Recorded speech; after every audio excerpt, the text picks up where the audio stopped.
Okay, so आज class 20 है. Today is class 20 and the final class for unit 1. आज unit 1 अपना complete हो जाएगा. तो फाइनल टॉपिक हम कर रहे हैं. फाइनल टॉपिक क्या है? Role of family, society and educational institution in inculcating ethical values. Okay, so importance of value inculcation. Before we read, okay, before we go, कि फैमिली का क्या रोल है, सोसाइटी का क्या रोल है, और एजुकेशन का क्या रोल है. ओके, वैल्यू को इनकलकेट करने में उससे पहले देखना है कि इंपॉर्टेंस क्यों, क्या है, वैल्यू इनकलकेशन करना क्यों है. What is the reason why do we need to inculcate value in our children. Value inculcate किस में होता है? ओके, फैमिली, एजुकेशन, सोसाइटी किस में होता है? चिल्ड्रन में होता है, राइट. और कहीं पर टीनेजर्स में होता है. किसी किसी फेसेट्स में टीनेजर्स में भी वैल्यू इनकलकेशन होता है. And then once you mature, तो आप इंटरनली एक फिक्स्ड आदमी हो जाते हो. ओके, आप एक सर्टेन एज के बाद आपके अंदर वैल्यू इनकलकेशन पॉसिबल नहीं है. वैल्यू इनकलकेशन एक सर्टेन एज तक होता है, ये ध्यान रखना. उसके बाद वंस द मैन और women reaches a certain x age, okay, उसके बाद वैल्यू इनकलकेशन बहुत मुश्किल होता है. हो सकता है कि एक आध वैल्यू चेंज हो जाए due to some life happenings, alright, some life events, एक दो वैल्यू चेंज हो जाए, बट जो कोर वैल्यूज है दैट रिमेन्स मोर और लेस सेम. ओके, तो उसमें तीन एंटिटीज का बहुत बड़ा रोल होता है. फैमिली का, सोसाइटी का, एजुकेशन का. फैमिली मैंने पहले ही बता दिया था why it is important. Family के पीछे का रीजन क्या है, why family is important. Then society का भी मैंने बता दिया था कि आज एजुकेशनल इंस्टीट्यूशन का भी हमने थोड़ा हल्का फुल्का डिस्कस किया था. आज डिटेल में तीनों को डिस्कस कर. Importance of value inculcation. Values are certain principles possessed by an individual which guide them towards desirable behavior. Okay, तो ये क्या है? Possessed by an individual. मैंने आपको एक डायग्राम बना के दिखाया था, इफ यू गाइज रिमेम्बर, इस टाइप से. ये कसाटा आइसक्रीम की तरह मैंने बना के दिखाया था. तो सबसे अंदर क्या था? वैल्यूज था. उसके बाद क्या था? मॉरल्स था. और सबसे बाहर क्या था? एथिक्स था. यस. तो वैल्यूज क्या है? ये सबसे इंट्रिकेट, ऑल राइट, वैल्यूज क्या है? सबसे इंट्रिकेट और personal, okay, set of behaviours which are influenced by emotions. All right, और ये सबसे पर्सनल होता है. ये आपके अपने राइट और रॉन्ग का जो ये अंडरस्टैंडिंग होता है उस पे बेस्ड होता है वैल्यूज. और मॉरल्स क्या होता है? मॉरल्स भी इंटरनल होता है. Moral is also an internal feeling of what is right and what is wrong. But morals में क्या होता है फ्रेंड्स? ओके, मॉरल्स में क्या होता है? मॉरल्स में होता है, it is shaped by people around you and how they respond. और एथिक्स क्या होता है? एथिक्स होता है एक्सटर्नल. ये इंटरनल नहीं होता है. एथिक्स एक्सटर्नल होता है. And it is set and it is based upon the collective experience of the, या कलेक्टिव, हाँ, collective experience of the society. इसमें आपका कोई रोल नहीं होता है, आपको सिर्फ फॉलो करना होता है ethics. Okay, what could be an example of value? Value could be anything. Honest, देखो, ऑनेस्ट वो डिपेंड नहीं करता वैल्यू का एग्जांपल क्या. वैल्यू ऑनेस्टी हो सकता है. ओके, वैल्यू इंटेग्रिटी हो सकता है. वैल्यू डिसिप्लिन हो सकता है. वो डिपेंड करता है कि ये जो फीलिंग है डिसिप्लिन की, ओके, ये जो फीलिंग है डिसिप्लिन की, ऑनेस्टी की, इंटेग्रिटी की, वो कैसे बन रही है. These can be discipline, can be ethics. अगर आप एक सर्टेन प्रोफेशन में हो जहां पर डिसिप्लिन, सपोज आर्मी में हो, ओके, आर्मी में हो, तो वहां पर discipline can be your value, discipline can be your morals, a part of your moral code of conduct, and discipline can be part of your ethics also. क्योंकि army में discipline की बहुत जरूरत है. ऑलराइट, एज अ, तो वहां पर ethics, ethical क्या है? कि आप डिसिप्लिन रहोगे, ओके, पंचुअल रहोगे. तो वो क्या है? एथिक्स है. आप एज अ पर्सन, ओके, आप as a person suppose discipline नहीं हो, लेकिन सपोज आपने आर्मी ज्वाइन की और वहां का कोड ऑफ कंडक्ट है कि नहीं, मुझे अपने जॉब पे पंचुअलिटी की तरह पहुंचना है. Alright, with punctuality I have to reach that place. तो आपको करना होगा. And that is then what it means. अगर आपको आधे मन से भी करना है, ओके, वो फॉलो करना है, तो that is the ethical code of conduct. Alright, कि नहीं यार, मैं अगर एक लेफ्टिनेंट हूं या मैं एक सिपाही हूं, तो मुझे अपने पोस्ट पे इस टाइम पे पहुंचना है. ऑलराइट, और एथिकल कोड ऑफ कंडक्ट के वायलेशन का क्या क्या होता है? पनिशमेंट होता है. ये भी हमने डिस्कस किया था. ओके, उसके बाद अगर डिसिप्लिन आपका वो भी हो सकता है, वैल्यू भी हो सकता है. लेकिन वैल्यू कब होता है? जब अंदर से लगता है नहीं यार मुझे डिसिप्लिन होना है, इररिस्पेक्टिव ऑफ द फैक्ट कि कोई मुझे बोल रहा है नहीं बोल रहा है, मुझे डिसिप्लिन होना है अंदर से। ऑलराइट, हाँ ये कह सकते हो, values could be the thing which we do when nobody is around. Okay, और क्या है question? Value and single act of indiscipline, हाँ ये ठीक है। ऑलराइट, ठीक है। What is the difference between values and virtues? So I think both are more or less synonymous. All right, more or less synonymous है। ठीक है। Virtues है क्या? What is virtues? So virtues basically अगर define करना हो तो virtues है एक तरीके का बिहेवियर कह सकते हो, विच exhibit okay high moral standards. Okay, और हमने वैल्यू के बारे में तो बात कर ही ली थी। वैल्यू का फॉर्मूला क्या था? Can anyone tell me what was the formula of value that we discuss? Value को हम आइडियल्स मान सकते हैं, personal ideals which a person, all right, which a person makes without the influence of the society or without the pressure, external pressure। इसका formula क्या था? कोई बता सकता है वैल्यू का? ओके, वैल्यू का था हमारा, याद है, behaviour into emotion.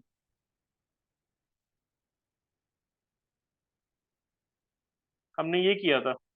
Yes, behaviour into emotion याद होगा आपको, आई थिंक 2 क्लास पहले, 2 क्लास पहले या 3 क्लास पहले की बात है। बिहेवियर इनटू इमोशन हम लोग, हमारा वो था, या behaviour plus emotion, what ever you can say. Okay, combine हो रहा है दोनों। तो वर्च्यूज क्या है? वर्च्यूज, ओके, हाँ, core belief plus emotion. Virtues क्या है? वर्च्यूज बेसिकली आपका बिहेवियर ही है। Alright, it is a kind of behaviour which exhibits, alright, which exhibits high moral standards. और ये आपका वैल्यूज क्या है? ऑलराइट, वैल्यूज क्या है? It is your behaviour which is influenced by your personal emotions. Okay, and it is independent of external pressure। Okay, it is dependent upon your own learnings, it is depending upon your own violations। All right, I think that is clear। अब यहाँ पर देखते हैं। Okay, यहाँ पर देखते हैं why value inculcation is necessary। इसके पीछे का रीजन क्या है? वैल्यू इनकलकेशन नेसेसरी क्यों है? So they help socialise an individual with the ethical behaviour accepted in the society. Okay, हमने वो वाला डायग्राम मैंने आपको बताया था, वैल्यू, मॉरल और फाइनली एथिक्स। तो जब वैल्यू सिस्टम बनेगा, एक इंडिविजुअल का वैल्यू सिस्टम बनेगा, then only he will be able to graduate to moral code of conduct. if a person will have a value system, then only he is capable of having a moral code of conduct, and once he will have a moral code of conduct, then he can follow the ethical code of conduct।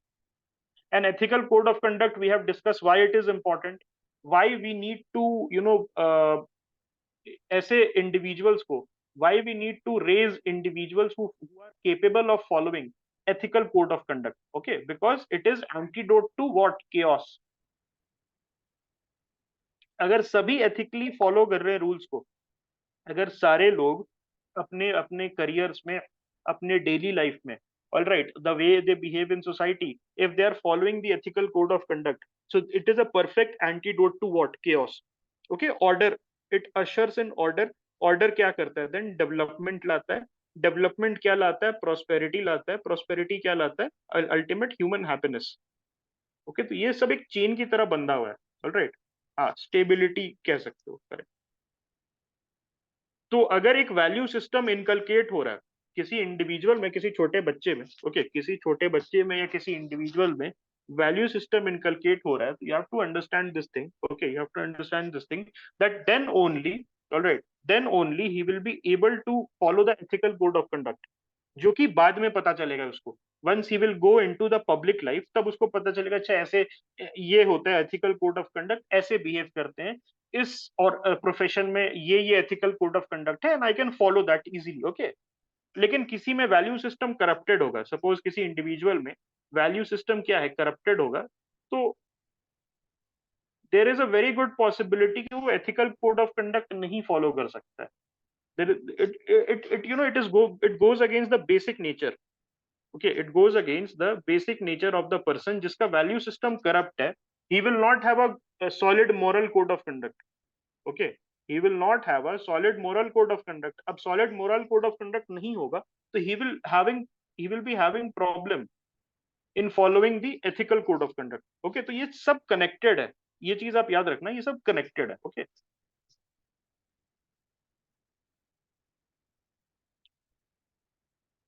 They help socialise and, यहाँ पर हम क्या देख रहे हैं, why value inculcation is necessary. तो they help socialise an individual with the ethical behaviour accepted in the society. तो socialise बहुत इंपॉर्टेंट वर्ड. ओके, सोशलाइज बहुत इंपॉर्टेंट वर्ड है because why man is a social animal.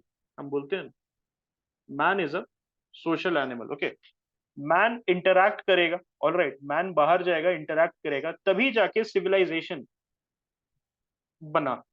All right, मैंने discuss भी किया था इसको, आई थिंक लास्ट बैच में, लास्ट ईयर वाले बैच में हमने डिस्कस भी किया था दैट ह्यूमन सिविलाइजेशन कैसे बना. ह्यूमन सिविलाइजेशन, बहुत ध्यान से देखो और बहुत ध्यान से सुनो, ह्यूमन सिविलाइजेशन कैसे बना.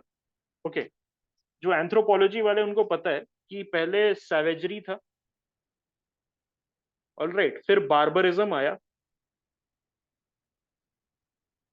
और फाइनली आया सिविलाइजेशन. ओके, सैवेजरी था, बार्बरिज्म था और सिविलाइजेशन आया. Okay, you I think people know this. Okay, लेकिन सैवेजरी और बार्बरिज्म में ऐसा क्या था. ऑल राइट, सैवेजरी और बार्बरिज्म में ऐसा क्या था कि सिविलाइजेशन में वो चेंज हो गया and we became civilised.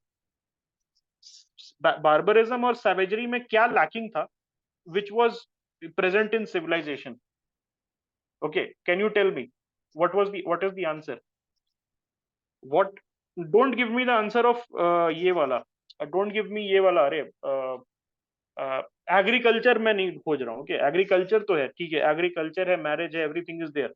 But एक दूसरी चीज मैं खोज रहा हूँ और वो मैं बता चुका हूँ, that why we became civilised. Yes Vaibhav. Sir basic difference जैसे कोड ऑफ कंडक्ट सर, इस सैवेजरी में और बार्बरिज्म में ये था, जैसे बार्बेरियंस की भी ऐसे कुछ है कि मॉरल स्टैंडर्ड्स थे और कोड ऑफ कंडक्ट था, मगर सर सैवेजरी में इसे बिल्कुल भी नहीं था. You are very close. I'll say कि I'll give you. Okay, I'll give you. It's a correct answer. What the exact answer I was looking for कि barbarism और savagery में competition high था and civilization में cooperation high था. और cooperation कैसे हुआ? How does the cooperation came into being? Because people started following a certain code of conduct and that was ethical. तो हमने पहले भी डिस्कस किया था कि एथिक्स है क्या. एथिक्स है क्या, वो सोसाइटी टू सोसाइटी डिपेंड करता है. Okay, society to society depend करता है, लेकिन कोड ऑफ कंडक्ट होता है जो कलेक्टिव सोसाइटी ने सैंक्शन किया है based on its collective experience. Okay, based on it, society ने जो सैंक्शन किया है code of conduct based on its collective experience for the individual to follow. All right, तो वो हो गया आपका कोड ऑफ कंडक्ट. और एथिक्स हमेशा राइट होता है, एथिक्स हमेशा अपने टाइम में राइट होता है. Roman civilisation, Indus valley civilisation में जो एथिकल कोड ऑफ कंडक्ट होता है वो राइट होता था. That was right. भले आज with time, okay, with time वो चेंज हो गया और अब हम बोलते हैं कि अच्छा उस समय गलत किया जाता था, ये ऐसे नहीं होना चाहिए, ये ऐसा नहीं होना चाहिए. That is another thing. But अपने टाइम में एथिक हमेशा राइट होता है. और जब इंडिविजुअल उसको फॉलो करता है तो क्या होता है, कॉपरेशन होता है. कॉपरेशन जब फॉलो करता है तो there is order. When man cooperates, okay, then order is established. Okay, और मैन कोऑपरेट कैसे करता है, by following a certain code of conduct, a certain standard. Alright, और वो कॉपरेशन की वजह से हम सिविलाइज हुए.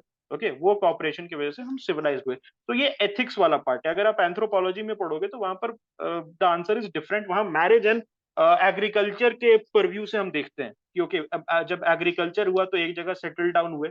ऑलराइट, उसके बाद अर्ली मैन के पास ज्यादा पोजेशंस नहीं था तो विमेन में ट्रेड करने लगे और फिर मैरिज का जो कंसेप्ट है वो एस्टैब्लिश हुआ. तो सैवेजरी और बार्बरिज्म में जो चलता था, ऑलराइट, जो जो कंपटीशन चलता था वो कम हुआ.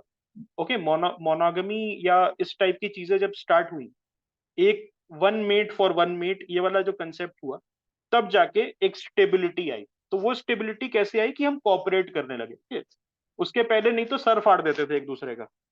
बार्बरिज्म और सैवेजरी में क्या होता था, ऑलराइट, पूरे की पूरी ट्राइब, ठीक है, एक दूसरे का सर फाड़ रही है, ऑलराइट, पूरी की पूरी ट्राइब एक दूसरे का सर फाड़ के खत्म कर, एक दूसरे को ही खत्म कर दिया, ऐसा भी होता था, ऑलराइट। इसीलिए हम आगे नहीं बढ़ पा रहे थे, but when a code of conduct was established and people started following it, okay, तब जाके क्या हुआ, व्हाट हैपेंड देन, हम कॉपरेट करने लगे, कॉपरेशन से क्या ऑर्डर आया, एंड ऑर्डर से हम आगे बढ़े।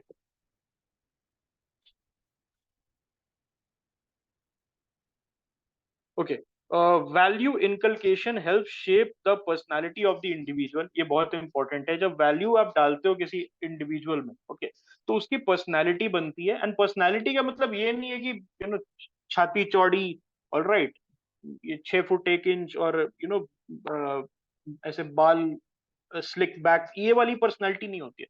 पर्सनालिटी दूसरी टाइप की होती है। व्हाट यहाँ वाला जो पर्सनालिटी है, that is different, that is the tools to face the world. और वर्ल्ड क्या है, जो ह्यूमन वर्ल्ड है, आउटसाइड वर्ल्ड है, वो क्या है, that is inherently chaotic। What it is, inherently chaotic, okay.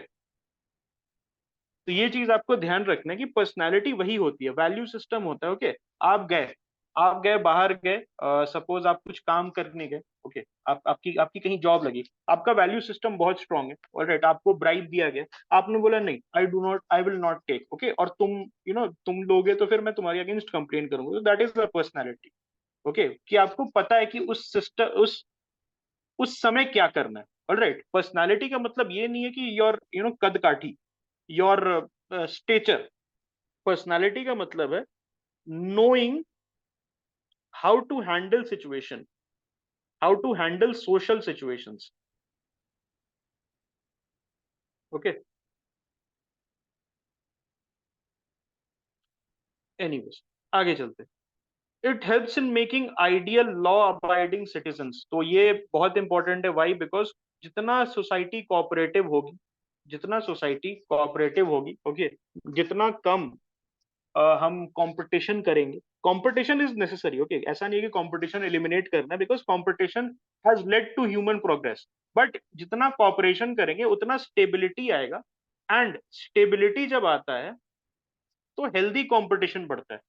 क्या होता है, हेल्दी कंपटीशन बढ़ता है। और वो स्टेबिलिटी कैसे आएगी, कॉपरेशन कैसे होगा, आइडियल लॉ अबाइडिंग सिटीजन कैसे बनेगा, वैल्यू इनकलकेशन से, ओके। और वैल्यू वाला मैंने बता दिया आपको, ये 3 वाला, वैल्यू से मॉरल्स, मॉरल से एथिक्स, ओके। अब देखते हैं प्रोसेस ऑफ वैल्यू इनकलकेशन। तो ये थोड़ा टेक्निकल है, ओके। कोलबर्ग्स की 6 स्टेजेस ऑफ मॉरल एजुकेशन, वो हमें पढ़ना है। तो जो कोलबर्ग साहब है, उन्होंने 6 स्टेजेस दिए हैं कि कैसे मॉरल एजुकेशन इनकलकेट होता है एक बच्चे में, और 3 लेवल्स दिए हैं, 6 स्टेजेस एंड 3 लेवल्स। तो वो हम दोनों पढ़ेंगे। We are going to study both the 6 stages and the 3 levels, okay.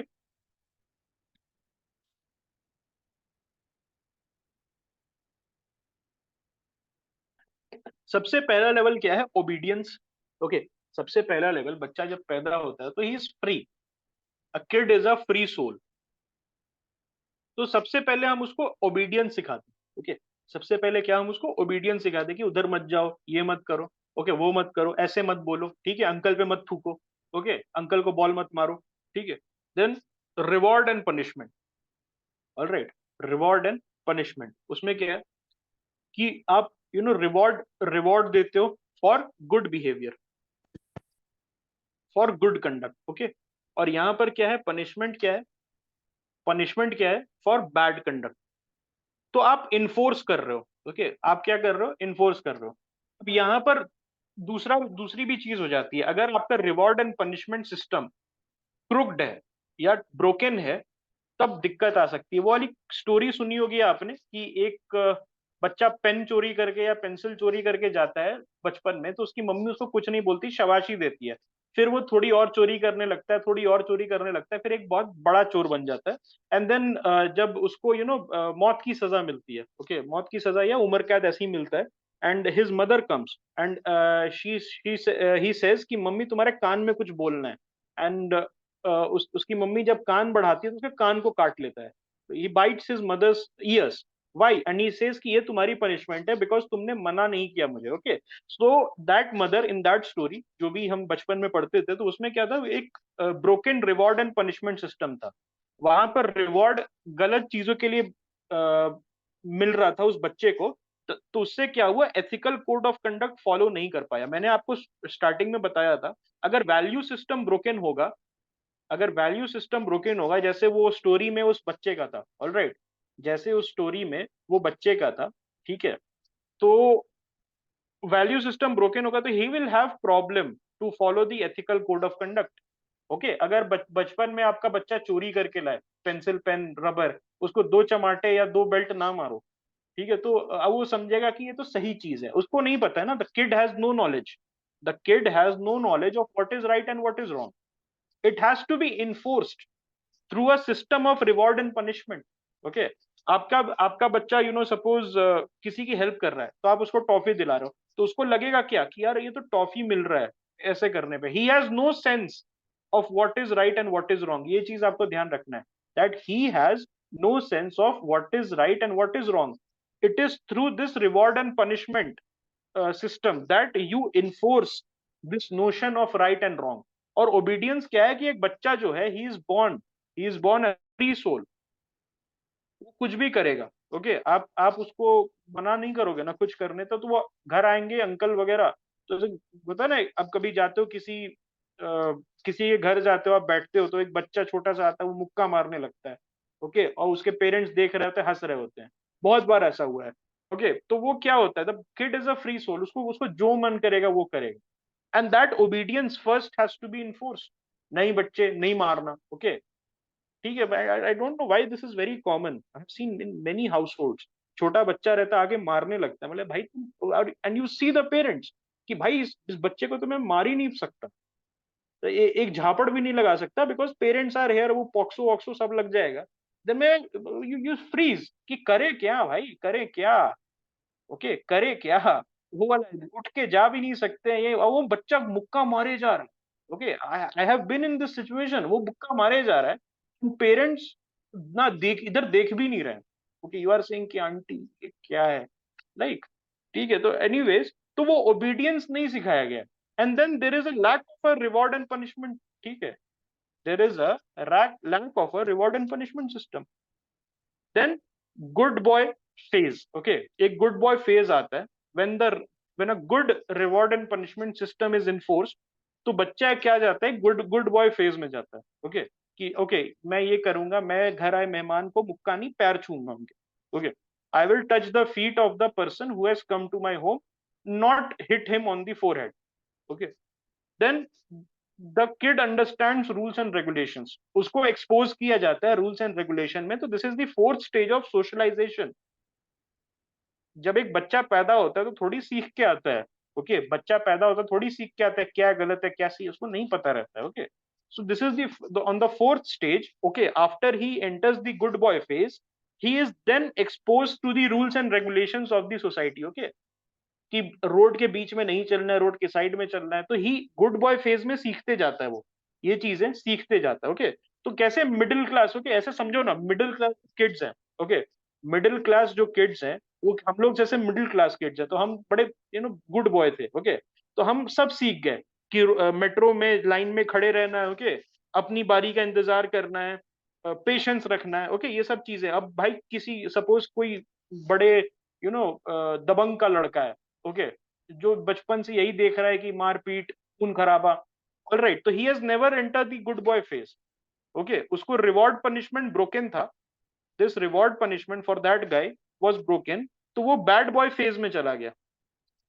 और ठीक है, आई am not making this up for the point, this is actually Kohlberg 6 stages of moral education. यहाँ पर सब डिपेंड करता है रिवॉर्ड एंड पनिशमेंट मैकेनिज्म कैसा है।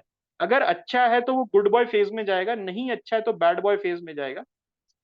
ओके, गुड बॉय फेज में जाएगा तो then he can be expose to the rules and regulations.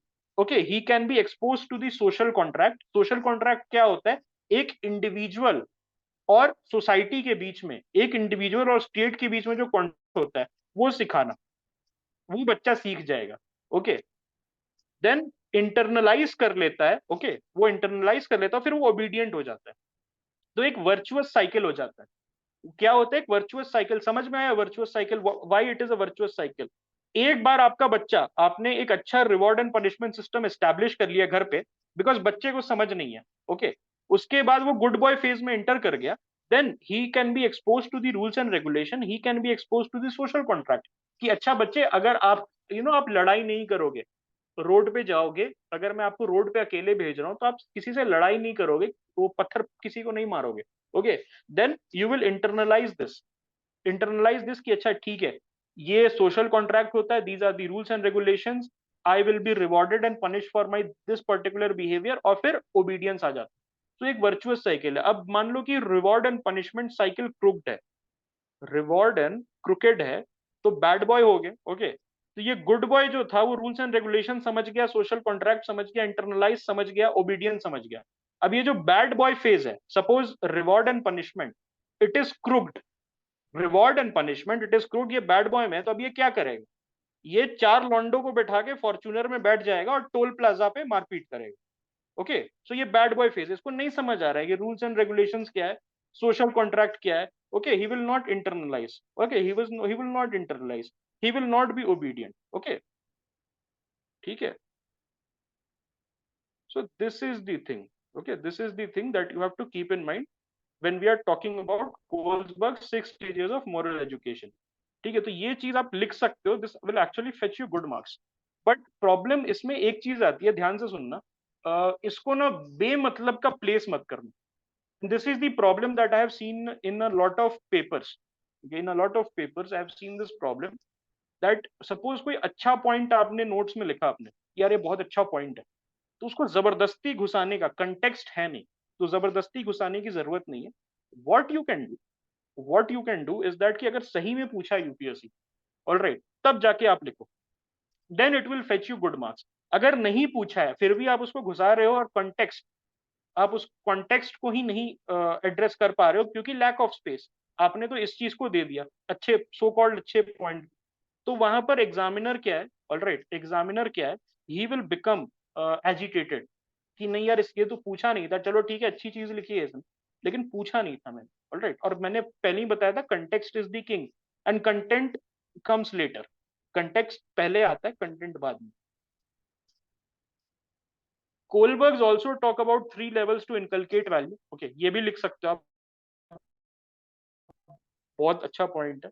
तो लेवल 1 पे प्री कन्वेंशनल लेवल, जिसको चाइल्ड स्टेज भी बोलते, सबसे first level. So morality is externally controlled. मैंने पहले क्या बोला था, बच्चा जो पैदा होता है, he is not born, the kid is not born with a sense of right and wrong, okay, क्या राइट है और क्या रॉन्ग है उसका सेंस नहीं होता है बच्चे को।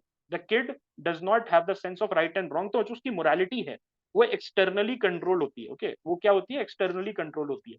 अभी भी आप देखते होगे, सपोज सोचते होगे कि यार बचपन में मैं ऐसा क्यों करता था, ठीक है, अभी 23, 24, 25 की उम्र में आपको लगता होगा कि यार वो गलत करता था, जैसे 15 साल पहले, 14 साल पहले उसको मुक्का मार दिया मैंने, ठीक है, बेमतलब का मुक्का मार दिया उस बच्चे को, या मैंने अपने क्लासमेट को बुली कर दिया, राइट, तो वो गलत करता था। तो वो क्यों है? बिकॉज आपका मोरालिटी जो था, ऑलराइट, वो बना नहीं था। You were incapable of empathising, you were incapable, okay, you were incapable of having a moral code of conduct. अब जैसे जैसे बड़े हुए, ऑलराइट, ये जो आपने देखा, ये वाला जो सिस्टम बना आपका, ओके, उसमें टाइम लगा, आप 19, 20 के हुए तब जाके सॉलिडिफाई हुआ, this became solidified, okay। Then rules imposed by authority figures are conformed in order to avoid punishment, okay। Authority figure कौन हो जाता है यहाँ पर, क्या बोल रहे हैं, rules imposed bye authority figure. अब अथॉरिटी फिगर कौन होगा एक बच्चे के लिए, एक छोटे बच्चे के लिए पेरेंट्स होंगे, very good, parents may be teachers, may be teachers, अगर थोड़ा सा बड़ा है, 6, 7, 8 साल का है, तो टीचर्स होंगे, okay. Finger on your lips बोलते हैं ना, finger on your lips, don't don't talk, you are very talkative. ये क्या है? एक अथॉरिटेटिव फिगर है, who is externally controlling the moral code of conduct, okay. हाँ, elder brother and siblings is also correct, okay. और they are confirmed in order to avoid punishment, आपकी teacher बोलती थी finger on your lips, why did 30 to 30 kids, 30 के 30 बच्चे, all the 30 of them had finger on their lips, because पता था अगर finger on their lips नहीं होगा तो बाल पकड़ के मारेगी। अभी पहले मारती थी, अब तो डांटती है, ऑल राइट, बट हमारे समय मार पड़ती थी तो वो पनिशमेंट होता था। ओके, मम्मी की बात नहीं मानेंगे तो कूट देगी, पापा की बात नहीं मानेंगे तो बेल्टे बेल्ट हो जाएगा हमारे साथ। ओके, ठीक है, तो ये चीज है कि rules are impose by authority figure and they are confirmed by the subject. Who is the subject? The kid. Alright, ये कौन सा है? चाइल्ड स्टेज का बात कर रहे हैं। ओके, ये हम क्या कर रहे हैं? चाइल्ड स्टेज का। दो चीजें हैं, morality is externally controlled and the rules impose by authority figures are confirmed in order to avoid punishment. तो यहां पर क्या चल रहा है भाई? हमें रूल्स ऐसे नहीं कि भाई we are touching the feets of the elder, because एक अंदर से फीलिंग है, there is a feeling from inside, okay I have to touch, I have to take आशीर्वाद, I have to take the blessings. No, the answer is कि अगर पैर नहीं छुएंगे चाचा जी के तो मम्मी ना चाचा जी के जाने के बाद कूटेगी, मम्मी मारने वाली है। ऑल राइट, तो इसीलिए अवॉइडिंग पनिशमेंट इस स्टेज में, चाइल्ड स्टेज में क्यों मॉरल कोड ऑफ कंडक्ट करते हैं? Because of this. और करते करते करते एक पनिशमेंट अवॉइड करते करते, यहां पर देखो आप, पनिशमेंट अवॉइड करते करते हम गुड बॉय फेज में ऑटोमेटिकली चले जाते हैं। ओके, हम गुड बॉय फेज में ऑटोमेटिकली चले जाते हैं। जिनका पनिशमेंट नहीं मिलता है, जिनको कंसिस्टेंटली हर बात के लिए रिवॉर्ड किया जाता है, फिर वो बैड बॉय फेज में चले जाते हैं। एंड उसके बाद majority of them become convict, because in the real world, in the violation of ethical code of conduct has punishment, and that punishment, okay, is doled out by the state. Okay, that punishment is doled out by the state. हाँ, ये कह सकते हो आप, जो squid की तरह वो केटीएम बाइक वगैरह चलाते हैं तो वो बैड बॉय फेज है उनका। Okay, they do not understand the social contract, they do not understand the rules and regulation, internalise नहीं किया है। ओके, इंटरनलाइज नहीं किया है, और ओबीडियंस नहीं होगा for the state. But state, आपको पता है ना कि स्टेट सबका बाप है। हमने डिस्कस किया था हॉब्स के केस में, याद है? हॉब्स, थॉमस हॉब्स के केस में, that state is the father of, the god father of everyone, and state is the only, okay, state is the only organ, या state is the only entity जिसको legal sanction of violence है, legal, okay, sanction of violence है। Okay, yes.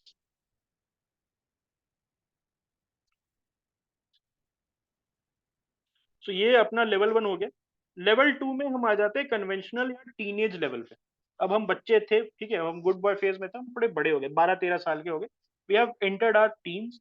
So at the conventional level, conformity to social rules remain important to the individual. ये बहुत important है। आपने देखा होगा कि आप जैसे ही 13-14 के होते हो, ठीक है, you all of a sudden you become conscious about your looks. How do you look? मोटे हो, पतले हो, उसके पहले नहीं, ठीक है, उसके पहले मतलब 4 लोगों का लंच खाते थे बैठ के, जब 8-9 साल के थे, ये भाई तू भी दे दे, पिज्जा दे दे यार, थोड़ा सा ये दे दे, ये खाएंगे भाई, तेरी मम्मी बहुत अच्छा बनाती है। बट जब 13-14 के हुए तब क्या हुआ? तब हुआ नहीं यार, वेट कम करना है, नहीं नहीं, अब मतलब we have to look good. Okay, बाल वो जेल आ जाता था सेट वेट का, राइट, आई स्टिल रिमेम्बर। सब सारे सारे सारे लड़के, क्लास के सारे लड़के वो सेट वेट का जेल लगा के, ऑल राइट, ठीक है। तो लुक्स के लिए हम कॉन्शियस हो जाते हैं। तो that is the phase, teenage वाला जो फेज होता है, it is the phase where we start learning conformity to social rule, and that is more, that is at a higher level than actual adulthood. What people think of us, how we behave, is actually aggravated. What people think of us and how we behave is rather very highly aggravated in the teenage phase, and it is more than the adult phase. Adult phase में बोलते हो कि अब बगल वाले uncle क्या बोल रहे हैं, भाई भाड़ में जाए बगल वाले अंकल, ठीक है, अपना अपने बच्चे का देख लें, 28 तक तो नल्ला बैठा है, मुझे बोल रहे हैं। लेकिन 13 साल के, अगर आप जब 13 साल के थे, अगर कोई अंकल बोल दे तो आंसू निकल जाते हैं, यार अंकल ने ऐसे बोल दिया। ओके, क्यों? Because the conformity to social rule is at the highest. Okay, is at the highest. अब यहां पर आपको, उसके वजह से आप कंफॉर्मिटी नहीं कर रहे हो, सोशल रूल्स के लिए कंफॉर्मिटी इसलिए नहीं कर रहे हो कि आपको पनिशमेंट मिलेगा या करना है, otherwise you will get punished. यहाँ पर नेचुरल टेंडेंसी स्टार्ट हो गई है आपकी। ओके, यहाँ पर क्या है, नेचुरल टेंडेंसी आपकी स्टार्ट हो गई है। However, at this stage, the emphasis shift towards relationship with other people and social system. Okay, other people के साथ रिलेशनशिप, सोशल सिस्टम, उस पे फोकस चला जाता है। पहले क्या था, पहले क्या था फोकस, आप पे, अपने पे फोकस था, अपनी ईगो पे फोकस था। बच्चे में, बच्चे को क्या चाहिए, ओके, बच्चे को क्या चाहिए, भाई मुझे अपना खेलना है, मैं शेयर नहीं करूंगा टॉयज, मैं अपने टॉयज नहीं शेयर करूंगा, होता है ना। फिर उधर से मम्मी एक एक एक थप्पड़ मारती थी, तो फिर ओके लो तुम ये इस बेब्लेड के साथ तुम खेल सकते हो, राइट। लेकिन तुम, आपका उस समय क्या रवैया होता था, उस समय आपका क्या रवैया होता था, that okay, I am everything, okay, मैं अपने छोटी सी दुनिया में खुश हूँ, मुझे किसी से बात नहीं करना है, ओके, मुझे यही चाहिए, टॉय चाहिए तो चाहिए। ऑलराइट, लेकिन यहाँ पर क्या है कि जब जैसे ही आप टीन्स में एंटर करते हो, आपका ब्रेन चेंज होता है, ब्रेन का मेकअप चेंज होता है, and at this stage the emphasis shift towards relationship with other people and social systems. वहां पर बहुत ज्यादा एक्चुअली एग्रेवेट हो जाता है। अगर मैं इसको बना के दिखाऊं एक ग्राफ पे, तो एक्चुअली में कंफॉर्मिटी बढ़ जाती है, ऐसे जाता है, okay. Suppose this is your age, 0 age, ये है 80। बुढ़ऊ लोग को भी आप देखोगे तो बच्चे की तरह ही होते हैं, किसी को भी गाली गलौज करके निकल जाते हैं, उनको भी फर्क नहीं पड़ता है। तो ये इस टाइप से कर्व पे जाता है, and this is the highest eight 15, okay. And फिर वो बेल कर्व की तरह होता है, ओके, बेल कर्व की तरह 15 साल पे पीक पे रहता है। सोशल कंफॉर्मिटी, क्या वो मुझे देख रही है, क्या वो लड़की मुझे देख रही है, तो मैं अपने बाल ऐसे कर लेता हूँ, ओके, क्या वो लड़का मुझे देख लेता है तो मैं अपने बाल खोल लेती हूँ। ऑलराइट, तो ये सब होता है 15 साल 16 साल की उम्र में। ऑलराइट, और फिर वो एज के साथ घटते जाता है। ऑलराइट, वो क्या होता है, एज के साथ घटते जाता है, ओके। Yes, correct. तो आप जब, जैसे जब देखो, ओके, पाई भाई ने क्या बोला कि there might be efforts to maintain and improve upon self image, तो उसी सेल्फ इमेज के चलते हम कंफॉर्म करते हैं to the standards of society. इसीलिए टीनेजर्स को मैनिपुलेट करना सबसे आसान, टीनेजर्स को मैनिपुलेट करना सबसे आसान, ओके। एमएलएम मार्केटिंग स्कीम, आपके 4 दोस्त हैं, ओके, 4 दोस्त एमएलएम कर रहे हैं कॉलेज में, तो आप भी जुड़ जाओगे उनसे। तो इसीलिए जो एमएलएम मार्केटिंग स्कीम वालों का सबसे सॉफ्ट टारगेट क्या होता है, 16 से लेके 20 साल के बच्चे। क्यों? Why 16 to 20? All right, why 16 to 20 kids are the core target audience of MLM multi level marketing scheme, because confirm करते हैं, भाई उसने भी लिया है, तू 16,000 रुपए दे दे, ऑल राइट, और तू 4 लोगों को और जोड़ ले, अभी देख वो पूरी क्लास कर रही है, तू भी कर ले, ऑल राइट, तू भी कर ले, तू भी कर ले, तू भी कर ले। और फिर वो है ना, एक हर्ड मेंटालिटी शुरू हो जाती है टीनेजर्स में।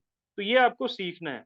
We will not discuss it further, because फिर वो साइकोलॉजी क्लास ज्यादा, साइकोलॉजी ऑप्शनल की क्लास ज्यादा हो रही है।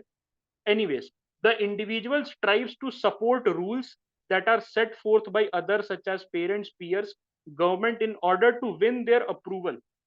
तो यहां पर क्या था, विन देयर अप्रूवल, और चाइल्ड में क्या था, अवॉइड पनिशमेंट। ध्यान से सुनना, चाइल्ड वाले में क्या था, अवॉइड पनिशमेंट, इसीलिए कंफर्म कर रहे थे, ओबीडियंस कर रहे थे। यहां ओबीडियंस क्यों कर रहे हैं, to win approval, approval seeking behaviour. क्या कर रहे हैं यहाँ पर, अप्रूवल सीकिंग बिहेवियर। अब आ जाता है पोस्ट कन्वेंशनल फेज, ओके, ये अडल्टहुड में आ जाता है, और ये इसमें कंफॉर्मिटी, इसमें क्या है, कंफॉर्मिटी घटती रहती है विद एज। जो बूढ़े लोग होते हैं वो नहीं कंफर्म करते, आपने देखा होगा बूढ़े लोग रोड पे चल रहे हैं, सुबह में आप जाओगे, ओके, आई आई गो, जब मैं जिम जाता हूँ सुबह में, alright, at 5 AM in the morning, भाई रोड के बीच में चल रहे हैं, हॉर्न बजाओ तब भी नहीं हटते, ओके। अब भाई ये क्यों है, because they do not give a dam, पता है कि 5 साल 10 साल में खत्म ही हो जाएंगे, ओके, तो भाई तू कुछ भी कर ले, ओके, तो वो ओबीडियंस घटते रहते।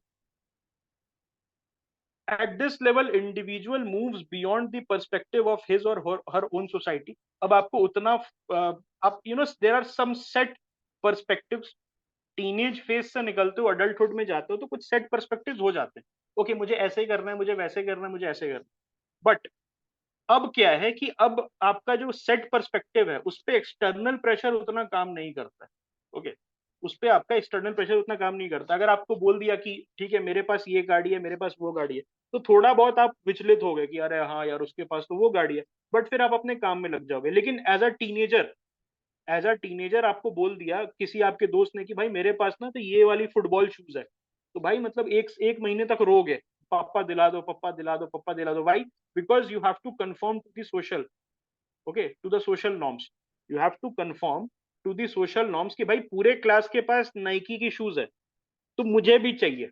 ओके, पूरे क्लास के पास नाइकी की शूज तो मुझे भी चाहिए, लेकिन पूरे ऑफिस के पास, when you go good face, पूरे ऑफिस के पास कोई शूज है तो यू माइट थिंक कि यार मैं खरीद सकता हूँ, नहीं खरीद सकता हूँ। ओके, अगर आप सेंसेबल आदमी है तो मैं खरीद सकता हूँ, नहीं खरीद सकता हूँ। और जैसे जैसे एज जाता है आपका वो अंदर से मन घटते जाता है। ओके, जैसे जैसे एज जाता है तो वो कंपटीशन की भावना कम होती जाती है, कंफर्मिटी की भावना कम होती जाती है। ओके,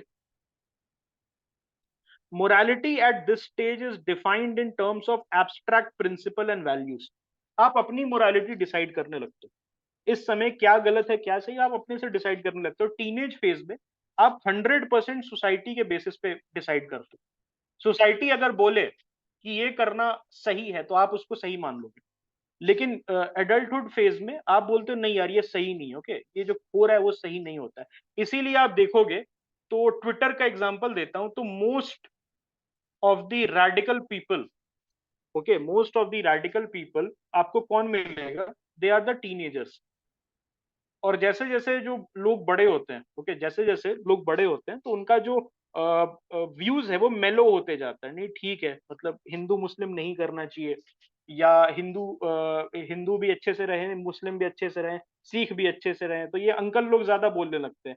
और जो 16 से 20 साल के लड़के हैं दोनों साइड के, ओके, वो एक दूसरे के ऊपर कि भाई नहीं तो तेरे को तो मैं खत्म ही कर दूंगा, तो ये होता है। ओके, अब सोर्स ऑफ वैल्यूज क्या है, what is the source of values, it is family, it is society, it is education. Okay, family, society, education, ये तीन core, three core pillars that inculcate value. अब हम देखते हैं role of family in value education. मैंने पहले बताया था, इससे पहले वाली क्लास में हमने डिस्कस किया था और बहुत डिटेल में डिस्कस किया था कि फैमिली क्यों इंपॉर्टेंट है। ओके, फैमिली क्यों इंपॉर्टेंट है, क्योंकि 0 से 6 साल, ओके, जब तक आप स्कूल नहीं जाते हो, ऑलराइट, जब तक आप स्कूल नहीं जाते हो या proper schooling, I am talking about proper schooling, not the वो टिफिन खा के आ गए और रिंगा रिंगा रोजेस खेलने वाला स्कूल नहीं।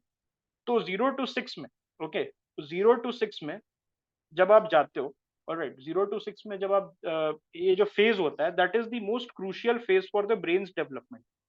और यहाँ पर सोशलाइजेशन सिर्फ फैमिली के साथ होता है। बच्चा जनरली, ओके, मतलब middle class, upper middle class का बच्चा, मिडिल क्लास और अपर मिडिल क्लास का बच्चा ज्यादा नहीं खेलता है, ठीक है, बाहर, वो मतलब कॉलोनी में खुला नहीं छोड़ देते, वो घर में ही खेलता है, फैमिली के साथ ज्यादा रहता है, चाची ताई, बुआ फूफा, ओके, मम्मी पापा, दादा दादी। ओके, तो वो जो सोशलाइजेशन है उसका सबसे क्रूशियल फेज में वो फैमिली के साथ, ऑलराइट, वो बेसिक फाउंडेशन, करेक्ट, उसका बेसिक फाउंडेशन सेटअप होता है। Okay, it is perhaps the most important social institution with whom an individual spends more than half of his life। Literally UPSC की तैयारी कर रहे हो तो 30 साल तक मोर देन हाफ ही कर लोगे। ओके, लेकिन ऑन एन एवरेज 22-23 साल तक आप उनके साथ रहते हो, पेरेंट्स के साथ रहते हो, उसके बाद आप स्पाउस के साथ रहते हो। ऑलराइट, कुछ ही ऐसे सिचुएशन होता है जहां पर आप एक्सटेंडेड बाहर रहते हो, जहां पर आप अपने फ्रेंड्स या कलीग्स के साथ रहते हो। ओके, मेजोरिटी केस में, ओके, मेजोरिटी केस में आप अपने पेरेंट्स या अपने स्पाउस के साथ रहते हो, अपने बच्चों के साथ रहते हो। तो family is very important. Family is the most important social institution। Why? Because more than half of your life is committed here, and a lot of emotional currency high है, इन्वेस्टमेंट हाई है emotional currency की। तो इसका मतलब क्या हुआ, emotional currency अगर investment high होगी तो क्या होगा, what will be the result, expectation of reciprocity. आप एक्सपेक्ट करोगे कि मुझे फैमिली कुछ दे। ओके, ठीक है, ओके,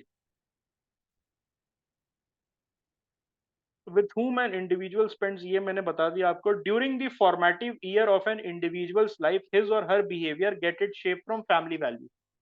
ओके, फॉर्मेटिव ईयर में जब तक आप स्कूल नहीं जाते हो, ओके, जब तक आप स्कूल नहीं जाते हो, जब तक आप वर्क प्लेस पे नहीं जाते हो, तो आपका फॉर्मेटिव ईयर्स में फैमिली ही आपको ठीक ठाक करती है। ऑलराइट, और फैमिली कोर बनाती है, कोर वैल्यूज आपको फैमिली बनाती है। एंड ये दिखता है, people who come from dysfunctional family they used to fall in a trouble a lot. जब हम छोटे थे, क्लास 1-2 में थे, तो जो people who used to fall in trouble, मतलब सस्पेंड हो रहे हैं, रस्टिकेट हो रहे हैं, क्लास 1-2 में ही स्टार्ट हो गया था उनका, सस्पेंड हो रहे हैं, रस्टिकेट हो रहे हैं, ओके, बैंड सब्सटेंसेस ला रहे हैं स्कूल में, गाली गलौज कर रहे हैं। तो वो क्या थे, they used to come from broken home, जहां पर प्रॉपर फैमिली वैल्यूज ट्रांसमिट नहीं हो पाते थे। Okay, may be the father is absent, may be the mother is absent, okay, may be the father is beating the mother, domestic violence देख के आ रहा था, तो फिर वो तुम पापा को देख रहा था मम्मी को कूटते हुए, तो वो आके किसी लड़की को कूट दिया, वो क्लास 1 का बच्चा, क्लास 2 का बच्चा। ऑलराइट, कि ये तो यही होता है भाई, हमारे घर तो ऐसे ही होता है। ओके, इस टाइप की हरकतें होती थी, तो उससे क्या है कि ओबीडियंस में प्रॉब्लम आती है। उस फेज में, बच्चे के फेज में ओबीडियंस की प्रॉब्लम आती है अगर broken family values है।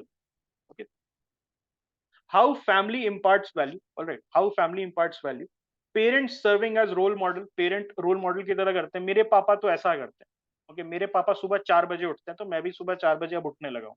बच्चा यही करता है, बच्चे का role model, first role model is always the father और द मदर, कि मेरी मम्मी ना तो गरीबों को खाना खिलाती है, ओके, तो मैं भी इन अंकल को खाना खिला दूंगा, ओके, ठीक है।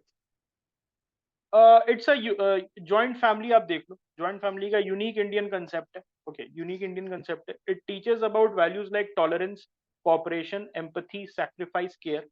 जब आप 10-12 लोग के साथ रहते हो, तो आपको सैक्रिफाइस करना, ऑलराइट, आज मुझे ये खाने का मन कर रहा है, लेकिन आपकी मम्मी बोलती है नहीं बेटा, पिज्जा नहीं आज मंगा सकते हैं, बिकॉज फिर वो चाचा के बेटे, फूफा के बेटे, मामा के बेटे, इन सब के बेटों के लिए मंगाना पड़ेगा, ठीक है, कल खा लेना। ऑलराइट, जब पापा की सैलरी आ जाएगी, तो आपने क्या सीखा, सैक्रिफाइस सीखा, आपने एम्पैथी सीखा, आपने देखा कि यार मेरे चाचा का लड़का बीमार पड़ गया, ऑलराइट, आपने एम्पैथाइज किया उसके साथ, तो आपको बचपन से सीख मिल रही है, ओके।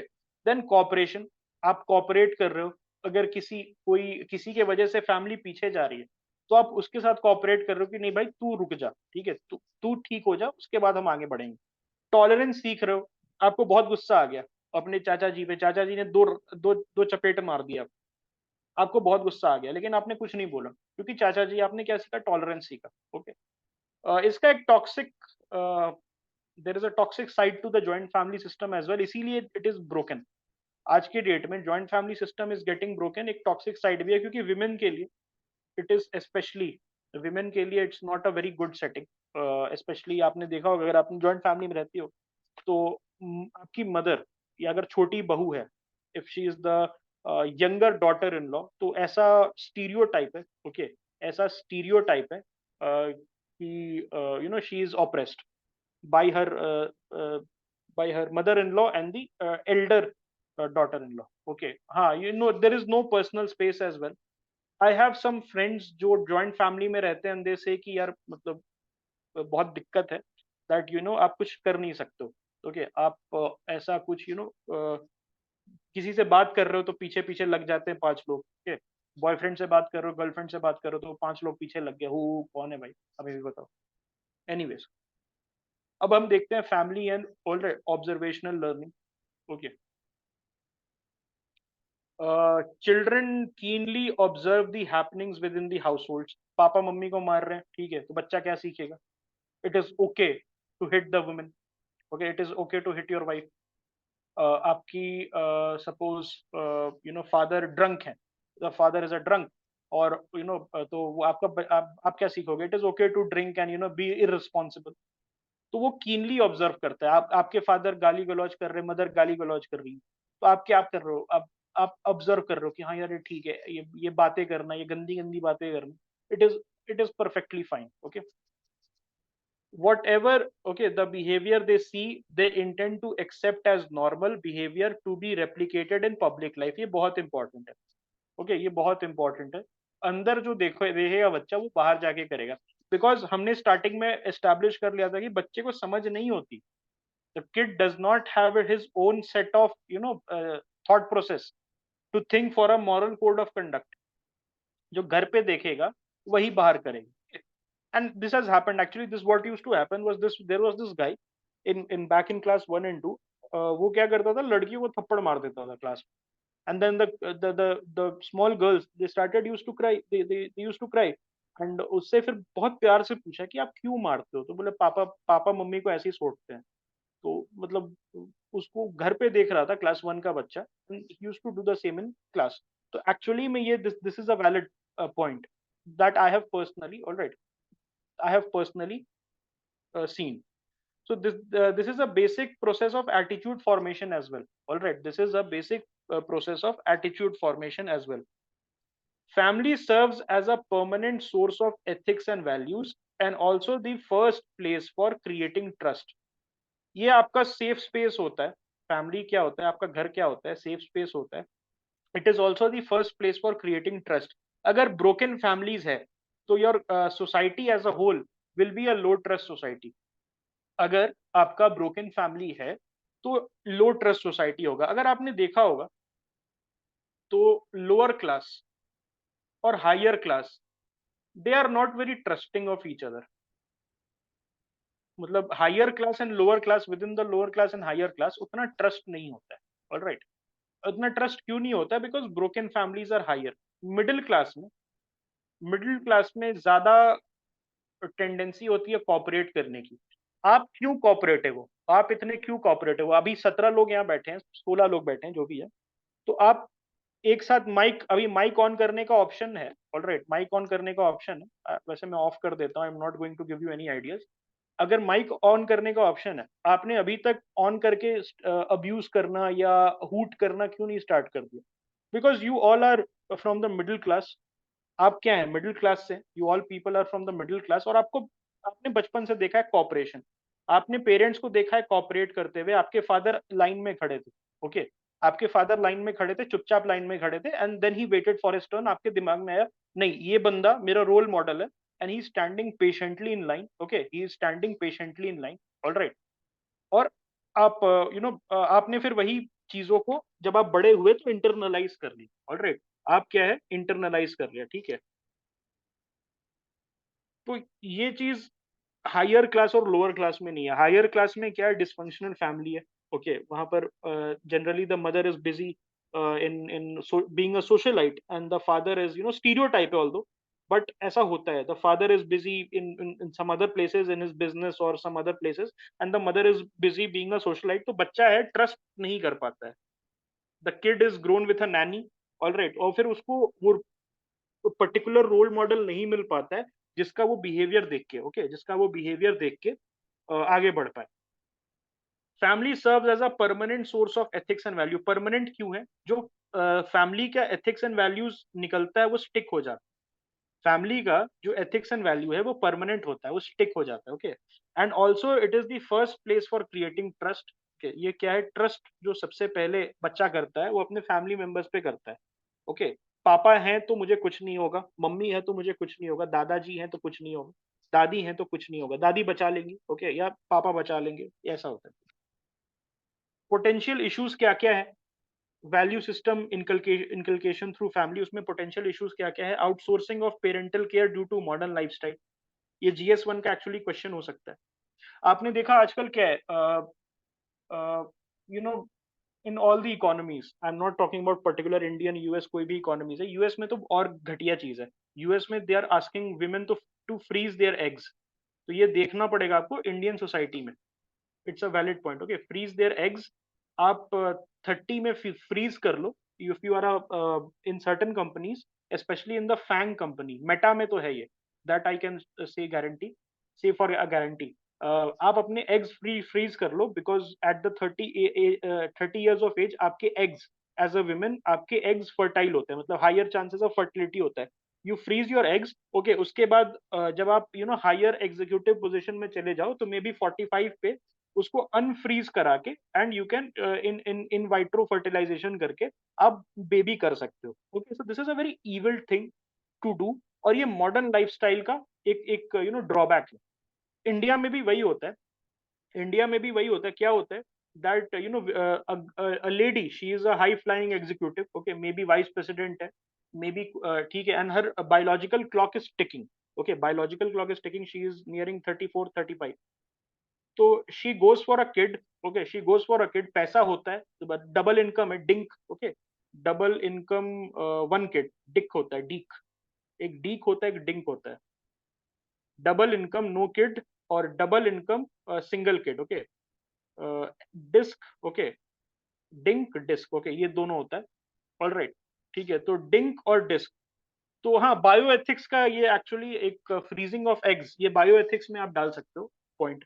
तो डिस्क या डिंक, यही दो मॉडर्न लाइफस्टाइल की वजह से, since women are also now going shoulder to shoulder with men, तो they are also not ready to sacrifice their career. वो बोलो व्हाई शुड वी, ठीक है, तुम्हारे वजह से, ओके, तुम्हें बच्चा चाहिए, तुम्हारा भी बेबी है ये, ऑल राइट, तो अपने हस्बैंड्स को वही बोल रहे हैं कि why should we do, all right, why should we do it, okay, why should we sacrifice our career. उसके वजह से क्या हो रहा है, आउटसोर्सिंग हो रहा है, नानी रख ले रहे हैं। ओके, ऐसा गुड़गांव वगैरह में, नोएडा में मैंने काफी देखा है। ओके, गुड़गांव में, नोएडा में आउटसोर्सिंग हो रहा है। उसकी वजह से क्या हो रहा है, प्रॉपर ट्रांसमिशन नहीं हो रहा है। द ओके, डिस्क या डिंक वाला बिहेवियर हो रहा है, डबल इनकम नो किड, या थोड़ा फैमिली प्रेशर आया तो डिस्क पे चले जा रहे हैं, that is double income single kid. और वो सिंगल किड ऐसा पैदा हो रहा है कि मम्मी और पापा निकल जाते हैं 7 बजे सुबह फॉर देयर ऑफिस, क्योंकि 2 घंटा लगता है to go to their office. तो बच्चा नहीं देख रहा है मम्मी पापा को, mummy papa are vice president और some managing director of a company, ठीक है, पूरे दिन they are with 2 nannies, all right, और नैनी क्या सिखाया भगवान जाने। Then they return back at 7 p.m. और 8 p.m. depending upon their schedule. They are too tired to socialize with the baby, and then they sleep. Then Saturday Sunday आता है, Saturday Sunday the both the parents are sleeping, okay, because Friday को drink करके आए थे with the executives of the office, और ऐसे करते करते बच्चा literally पलता है। And this is the situation, all right, this is the situation in lot of high income groups. Middle class में नहीं, मिडिल क्लास में क्या होता है, मम्मी बेचारी 15 साल के लिए टीचर हैं, बहुत अच्छी खासी टीचर हैं, और उसके बाद फिर छोड़ के घर पे बैठ गई, 2 बच्चे पाल रही हैं। उसके बाद थोड़े बच्चे 8-9 साल 10 साल के हुए, फिर जाके देख रही हैं बेचारी कि ओके, टीचिंग में कुछ स्कोप है कि नहीं, ऑल राइट, टीचिंग में कोई स्कोप है कि नहीं। लेकिन हायर साइड्स में ये होता है। लोअर में क्या प्रॉब्लम है, लोअर में भी एक और प्रॉब्लम है, लोअर में अल्कोहलिज्म का प्रॉब्लम है friends.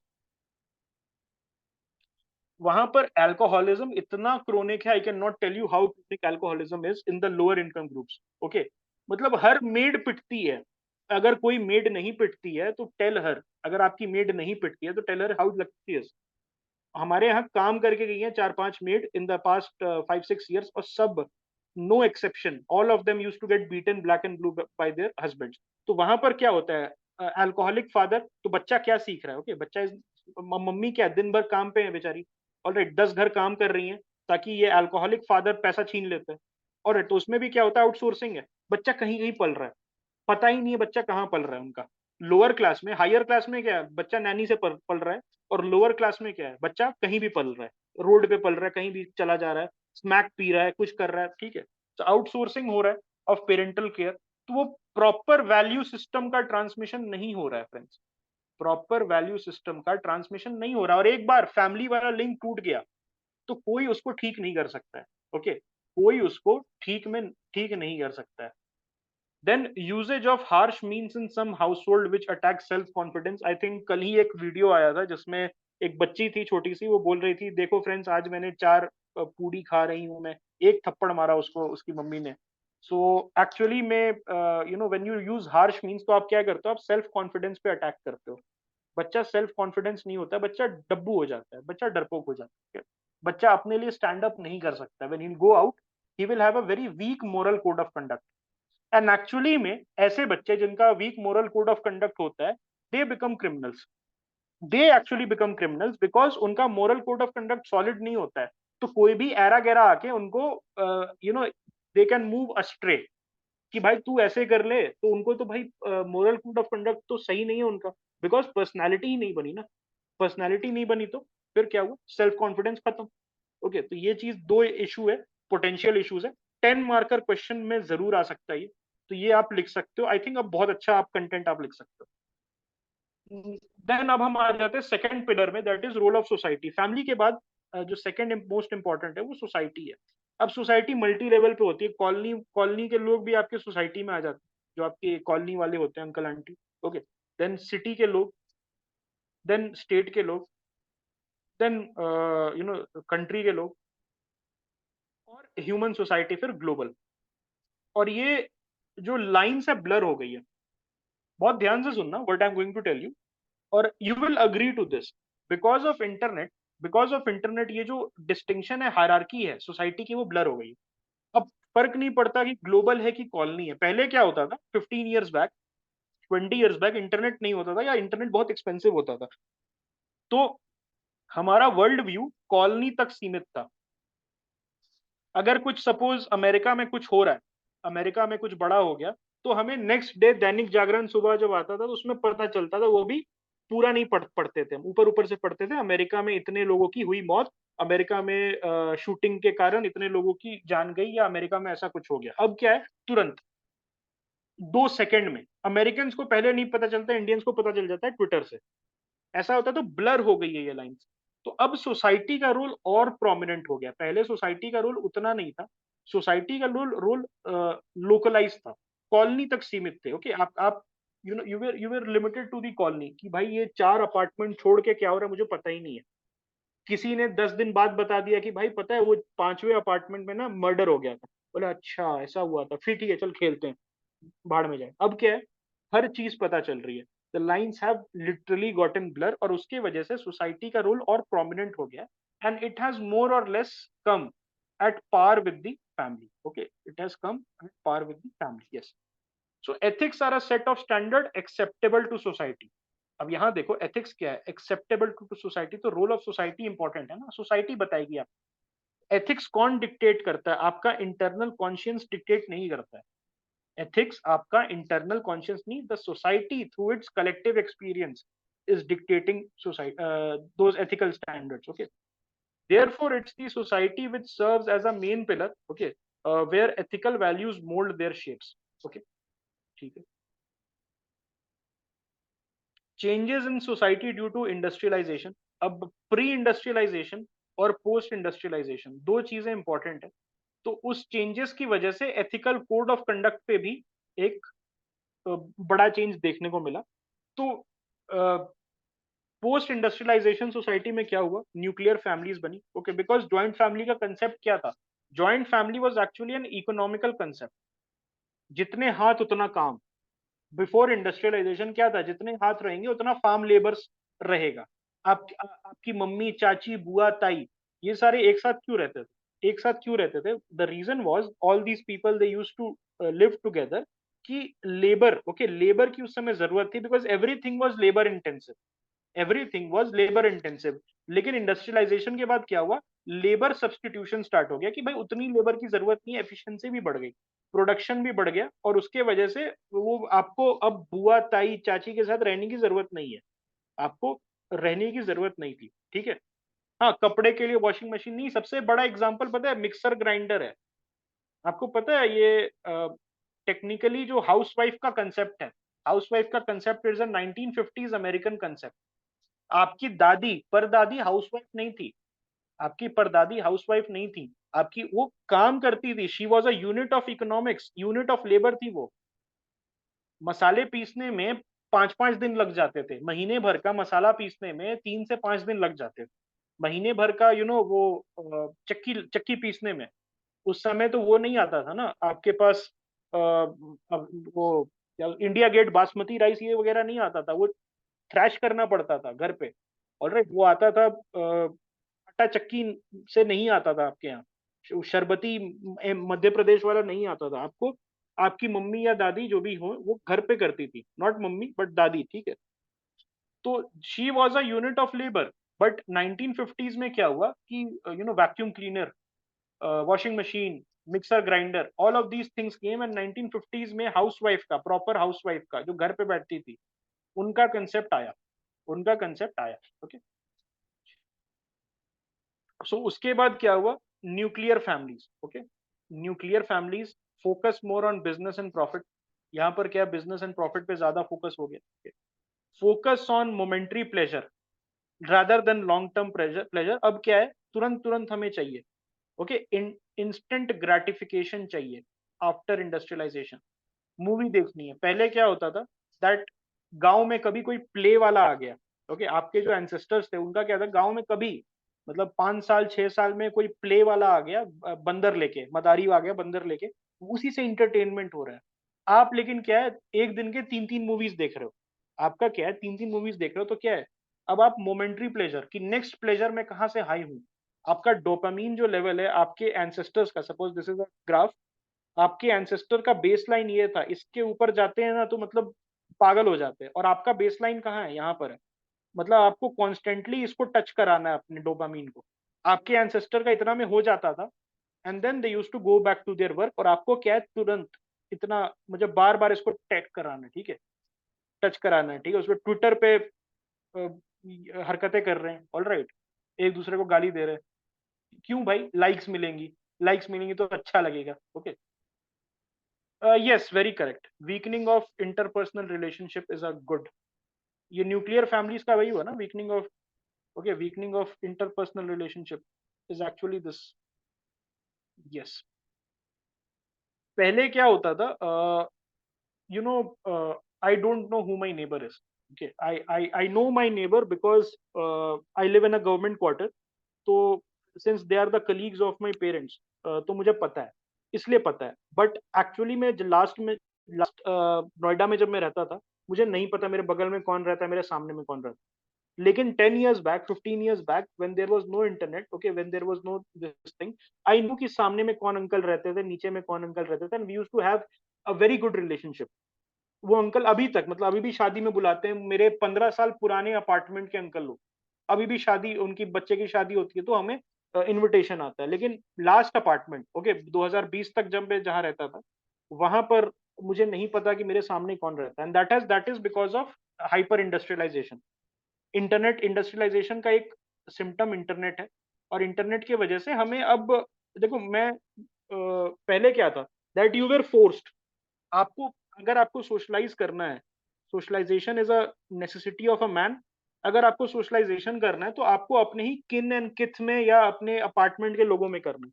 You do not have a choice. अब क्या है भाई, ट्विटर पे दोस्त बना सकते हो। आप लोग क्या हैं, आप लोग क्या हैं, all all all of you, हम अलग अलग जगह रह रहे हैं, we are living in different cities, we are living in different states, but हम फ्रेंड्स एक दूसरे के।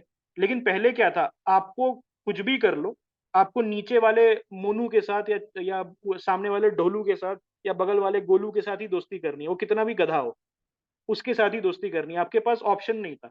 ठीक है, तो आप जानते थे सबको, इसीलिए इंटरपर्सनल रिलेशनशिप स्ट्रांग थे उस समय, ओके। और आप क्या करते थे, टॉलरेंस था, आप टॉलरेट करते थे, ठीक है। अब मोनू से लड़ाई होगी, बगल वाले मोनू से लड़ाई होगी, तो आपको आपको पता था अगर मोनू से लड़ाई हो जाएगी तो आपके पास जाने के लिए कोई नहीं है, मोनू ही आपका इकलौता दोस्त है। तो फिर मोनू को जाके सॉरी बोल रहे हैं, या मोनू आके आपको सॉरी सॉरी बोल रहा है। नीचे वाला ढोलू से लड़ाई होगी तो ढोलू एक दूसरे को सॉरी बोल रहे हैं, आप और ढोलू। क्यों? क्योंकि पता था। और यहाँ पर क्या, ठीक है भाई, इससे मेरी लड़ाई होगी तो ये 1500 मेरे फॉलोअर्स और हैं, इनमें से मैं दोस्त ढूंढ लूंगा। ये वाला माइंडसेट आ गया हमारा, okay. So this is the symptom of industrialisation, weakening of interpersonal relationship. भाई GS1 का बहुत बढ़िया कंटेंट है ये, okay. GS1 Indian society, even sociology में आप ये सब लिख सकते हैं, certain on certain case studies वगैरह। एथिक्स वर्सेस कैपिटलिज्म, अब वो देखते हैं, कैपिटलिस्ट जो सोसाइटी है। Objective of capitalism remains seen to be as purely profit driven, okay, profit driven है, ओके। ये बंदा था, what was his name, Adam Smith, यही था ना। वेल्थ ऑफ नेशंस किसने लिखा था? एडम स्मिथ ने लिखा था। Who was the person who wrote wealth of nation? Adam Smith, yes. तो उसका कहना था, एडम स्मिथ का, यस, हाँ। सो ये जो बंदा था, एक minute, I am not very sure किसने लिखा था, एडम स्मिथ नहीं था। हाँ, एडम स्मिथ था, एडम स्मिथ था, यस। सो एडम स्मिथ जो था, जिसने वेल्थ ऑफ नेशंस लिखा था, उसने कहा था कि ह्यूमन सोसाइटी को अगर प्रोग्रेस करना है, ऑलराइट, तो वो प्रॉफिट ड्रिवन सोसाइटी होनी चाहिए। उसी के बेसिस पे, एडम स्मिथ के बेसिस पे US economy is based, alright. US economy is based, तीन लोगों के बारे में आप पढ़ते हो इकोनॉमिक्स में। एक होता है सबसे राइट में एडम स्मिथ, उसके बाद आप पढ़ते हो Keynes, John Maynard Keynes, he was a British, British philosopher and economist, and then Marx, Karl Marx, okay. तो ये तीनों अलग अलग स्पेक्ट्रम को दिखाते हैं। ये दिखाता है seizing the means of production, Marx जो है, बाय द स्टेट, ओके। और ये जो बंदा है एडम स्मिथ, वो बोलता है कि state has no business okay, laissez faire जो एटीट्यूड बोलते हैं, the state has no business conducting any business. और ये जो बीच में कीन्स है, जॉन मेनार्ड जो कीन्स है, कीनीसियन इकोनॉमिक्स जिसको बोलते हैं, वो बीच का एक तरीके का बीच का एक दोनों के एडम स्मिथ और मार्क्स के बीच का आपको बताता है कि ठीक है, एक we have to take a middle path. Anyways, तो एथिक्स में क्या होता है, when you compare it with capitalism, that can you be ethical when you are hyper capitalist, और suppose capitalism you are profit driven society, तो वहां पर issues आ जाते हैं। If you are a profit driven society, तो there are certain issue. Capitalism strengthen the physical, financial and human infrastructure, no doubt. Capitalism strengthened the physical, financial, and human infrastructure, but it seemed to ignore the ethical infrastructure, and this has happened in India. India में मैं सबसे बड़ा example देता हूँ reel के साथ। Instagram reel, YouTube reels, okay. अब क्या हो रहा है, दैट गरीब लोग, पहले गरीब थे बहुत, उसके बाद क्या करने लगे कि अपना रील्स डालने लगे, और फिर अब क्या, घर बना लिया। उससे क्या हुआ, कैपिटलिज्म आया, फ्री मार्केट आई, anyone can take their mobile phone and make reels. उससे क्या हुआ, फिजिकल, फाइनेंशियल और ह्यूमन इंफ्रास्ट्रक्चर, वो उनके घर बन गए। जो रोड पे रहते थे उनके घर बन गए, गाड़ी खरीद ली, everything, alright, everything from reels. But क्या वो एथिकल इंफ्रास्ट्रक्चर, क्या वो हमारा मॉरल इंफ्रास्ट्रक्चर, डीजेनरेसी फैल गई, यस और नो। अब क्या है कि कंटेंट को शॉक करने के लिए, आपको शॉक करने के लिए कंटेंट और ज्यादा अब शॉकिंग बनाने लगे। पहले क्या था कि बैठ के खाना खाते थे, अब नाउ दे हैव, जो हस्बैंड है वो मोबाइल लेके जाके intimate movements he is recording, okay. हाँ, और ये सब चीजें हो रही हैं, तो आपको ये देखना है कि कैपिटलिज्म से पैसा आया, लोगों के पास पैसा आया, लेकिन ethical infrastructure was broken. Okay, so ये पॉइंट आप लिख सकते हो अगर क्वेश्चन आए 10 मार्क्स में कि capitalism versus ethics. Okay, unchecked capitalism leads to crony capitalism. Okay, ये भी था, ठीक है, ये भी एक इशू है। रोल ऑफ एजुकेशन, ये स्पेलिंग थोड़ा गलत है। रोल ऑफ एजुकेशन क्या है, develop your scientific temper. Okay, ये एक्चुअली आपका क्या है, आपका फंडामेंटल ड्यूटीज का भी पार्ट है, that you will develop your scientific temper. Okay, then discipline, empathy and compassion, punctuality, आप समय पे स्कूल जा रहे हो, 7 बजे आपकी बस आ रही है, आप 7 बजे तैयार हो रहे हो, ऑलराइट, फिर 2 बजे निकल रहे हो, तो ये क्या बता रहा है, पंचुअलिटी बता रहा है, ऑलराइट। तो ये क्या हो रहा है, पंचुअलिटी बता रहा है। देन ओवरऑल पर्सनैलिटी आपकी, okay, overall personality. Purpose of education क्या है, ऑलराइट, ये थोड़ा सा मेरा राइटिंग ऑफ है actually, I tell you what happened. रात को मैं नोट्स बना रहा था और मेरी आंखें बंद हो रही थी, और मैं ये देख रहे हो ऐसे ऐसे करके है, तो वो actually that was the issue. Okay, तो एक्सक्यूज द राइटिंग, अगर नहीं होगा तो मैं फिर से लिख के भेज दूंगा। So educate individuals within society to integrate people with the society at large. तो पर्पस क्या है, जो इंडिविजुअल्स हैं उनको एक स्टैंडर्ड पे लाना। एजुकेशन का काम आपको इनलाइटन करना नहीं है, please don't be in this false belief. Education role is not to enlighten, education role is not to enlighten, it is to, okay, standardize behavior. Actually, we follow the Prussian model, the Prussian model of education. अभी जो school में uniform पहन के जाते हो, आप एक certain bench पे बैठते हो, ऑलराइट, टीचर सामने से लेक्चर जो डिलीवर करता है, वो Prussian model of education, and that is not to enlighten you, I am sorry. अगर आपको लगता है कि स्कूल जाके बच्चा इनलाइटन हो रहा है, नो, वो आपको कंफॉर्मिस्ट बनाने के लिए। स्कूल आप क्यों भेज रहे हो बच्चों को, कि वो कंफॉर्मिस्ट बने, जो सोसाइटी के नियम है वो सीख के आए। एनलाइटमेंट स्कूल में नहीं होगी, because the model is made in such a manner, the model is made in such a manner कि वहां पर एनलाइटमेंट हो ही नहीं सकती आपकी। ओके, तो ये पर्पस ऑफ एजुकेशन नहीं है to enlighten you, it is to basically to to conform you further, to conform you further with the society's ideal, जो आपके सोसाइटी के आइडियल्स हैं, ऑलराइट, उसमें एनलाइटमेंट नहीं है। एनलाइटमेंट घर पे होगी, किताबों के साथ होगी, अपने आप होगी, ऑलराइट। एनलाइटनमेंट एजुकेशन से होती है, स्कूल जाने से नहीं होती, स्कूल जाने से नहीं होती।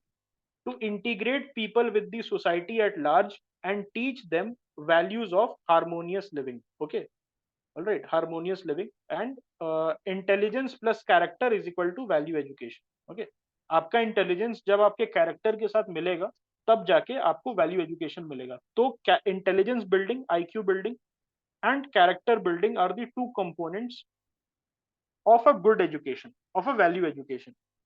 रोल ऑफ एजुकेशनल इंस्टीट्यूशन क्या है?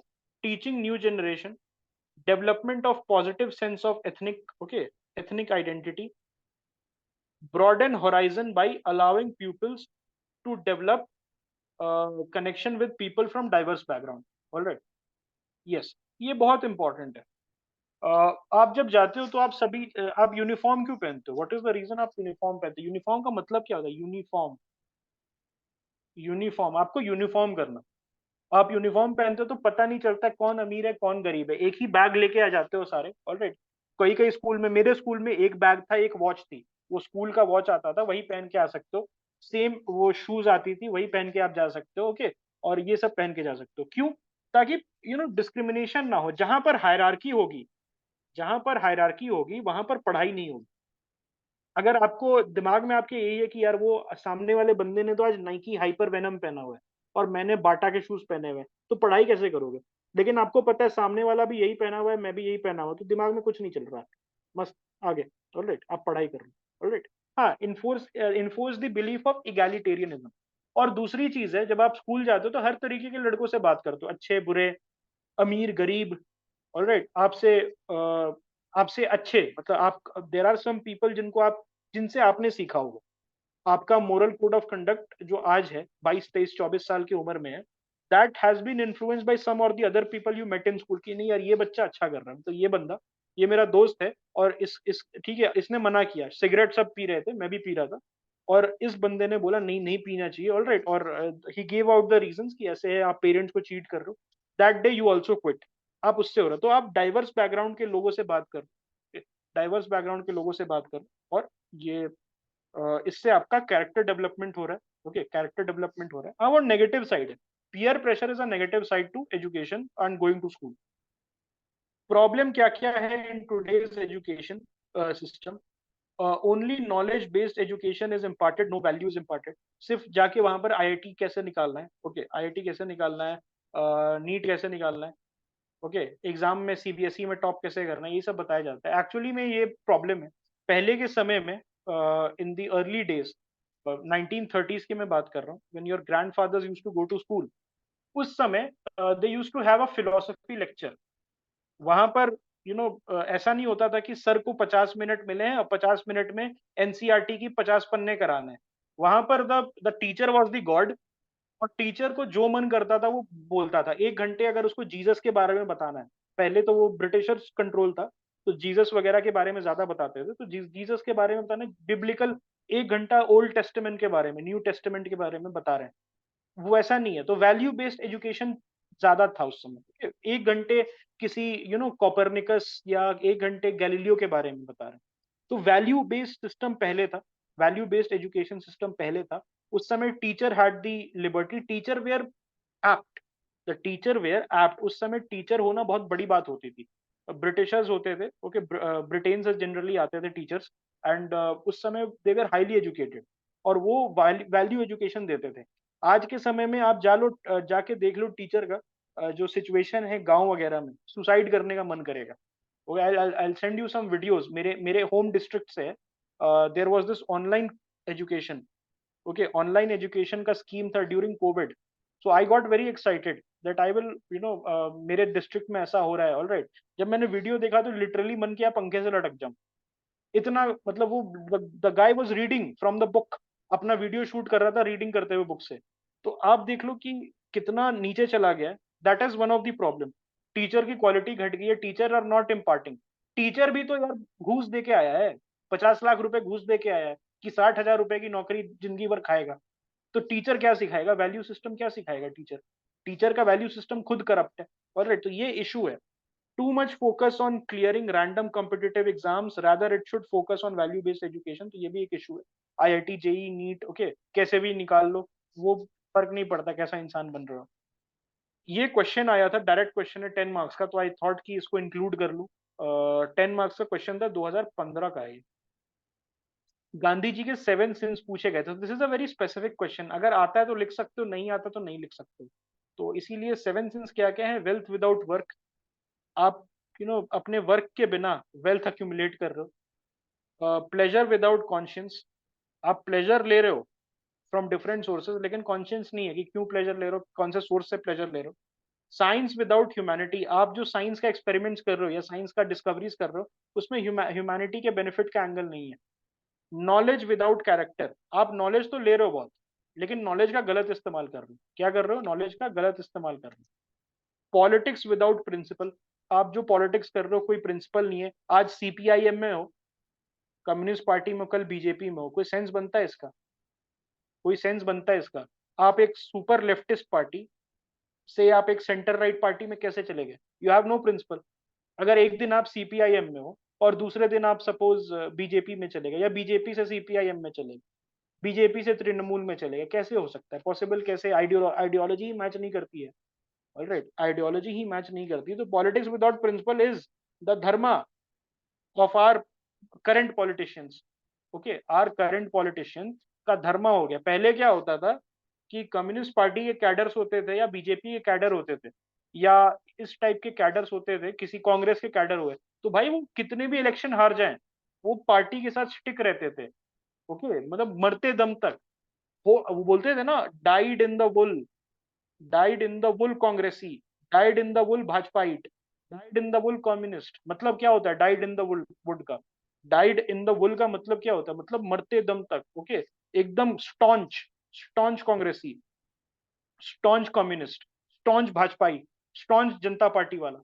ऑलराइट, लेकिन आज क्या है भाई? मतलब आज इसके साथ हैं, कल उसके साथ हैं, आज यहाँ पर हैं, आज लेफ्ट लेफ्ट लेफ्ट की गवर्नमेंट में है, कल राइट की गवर्नमेंट में है, आज सेंटर की गवर्नमेंट में। यही हो रहा है politics without principle. Then commerce without morals, आप धंधा कर रहे हो, ठीक है, you are doing trade but without any morals. Okay, आप टैक्स चोरी कर रहे हो, आप इलीगल चीजों की ट्रेड कर रहे हो, इलीगल रूट से ट्रेड कर रहे हो। Worship without sacrifice, alright, you are worshipping. Okay, कि मेरा एग्जाम निकल जाए, ये सैक्रिफाइस मतलब वो नहीं है बकरी काटना माता के मंदिर के बाहर। वर्शिप विदाउट सैक्रिफाइस मतलब आप पूजा वूजा कर रहे हो, ठीक है, कि भाई मेरा एग्जाम निकाल देना, ये कर देना, वो कर देना, लेकिन वर्क नहीं कर रहे हो, सैक्रिफाइस नहीं कर रहे हो, you are not sacrificing things. UPSC चाहिए, ठीक है, एस्ट्रोलॉजर के चक्कर काट रहे हो, मंदिरों के चक्कर काट रहे हो, ठीक है, ये 4 धाम की यात्रा कर लिया, प्रीलिम्स निकल जाएगा, लेकिन बैठ के कभी पढ़ाई नहीं की। So worship without sacrifice is a waste. ये 7 इंपॉर्टेंट है, ये 2015 का प्रीलिम्स का है, ठीक है। तो I am happy to announce कि यूनिट 1 इज ओवर। ओके, तो you can be rest assured कि यूनिट 1 का सारा क्वेश्चन आप लिख सकते हो, इमोशनल इंटेलिजेंस का सारा क्वेश्चन लिख सकते हो, और जो फिलोसफर्स वगैरह है, that is again an not an exhaustive list, मैंने पहले बता दिया। कोई आपके ध्यान में आता है मुझे डीएम कर देना, उसके क्लास ले लेंगे, ठीक है। उसके बाद अब सेकंड पे जाते हैं, एटीट्यूड से स्टार्ट करेंगे, aptitude, then probity in governance, वो सिटीजन चार्टर वगैरह जो पार्ट है, देन केस स्टडी स्टार्ट कर देंगे। And 25 July I have thought कि 25 जुलाई तक खत्म कर लें, ताकि 25 जुलाई से 30 अगस्त answer writing and case study. Okay, specially for people जो मेंस लिख रहे हैं, उनके लिए इस बार जो मेंस लिख रहे हैं उनके लिए बेटर हो जाएगा कि 30 अगस्त से पहले अगर हम खत्म कर दें। ओके, एटीट्यूड जो, हाँ, वो पिछले साल वाला है, पिछले साल हमने अच्छे से नहीं किया, पिछले साल कुछ टॉपिक्स रह गए। ओके, सो इस बार और अच्छे से कर लेंगे, नोट्स बना के कर लेंगे। Okay, okay, any question my friends?